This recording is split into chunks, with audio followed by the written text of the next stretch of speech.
School का भूत गांव के एक कोने में बसा था। एक पुराना स्कूल। स्कूल का भवन अब खंडहर में बदल चुका था। लोग कहते थे कि वहां रात के समय एक भूत का साया मंडराता है, मगर गांव के युवा इसे केवल एक कहानी मानते थे। एक दिन 4 दोस्तों ने तय किया कि वे इस स्कूल में जाकर इस कहानी की सच्चाई का पता लगाएंगे। रात के 12 बजे जब पूरा गांव सो रहा था, वे चारों स्कूल के खंडहर में पहुंचे। उनके हाथ में केवल एक टॉर्च थी, जो मुश्किल से अंधेरे को चीर पा रही थी। खंडहर के अंदर सब कुछ वीरान था। दीवारें जर्जर, फर्श पर धूल और कोनों में मकड़ी के जाले थे। जैसे ही उन्होंने भीतर कदम रखा, एक अजीब सी सर्द हवा बहने लगी। उनकी हिम्मत जवाब देने लगी, लेकिन वे ठहरे जिद्दी। तभी अचानक एक दरवाजा जोर से बंद हो गया। सब चौंक गए। यह हवा की वजह से हुआ होगा, अमित ने कहा, लेकिन उसकी आवाज में डर साफ झलक रहा था। वे आगे बढ़े।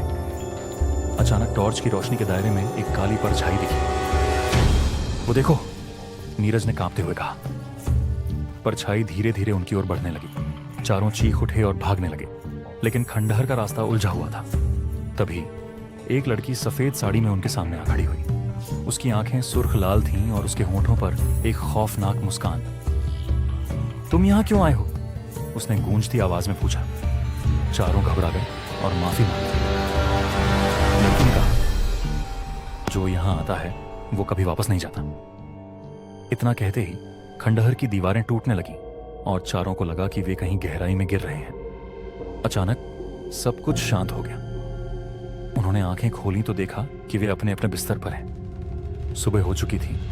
उन्होंने सोचा कि शायद ये एक बुरा सपना था, लेकिन जब वे गांव के चौपाल पहुंचे तो उन्हें एक बूढ़े ने रोका।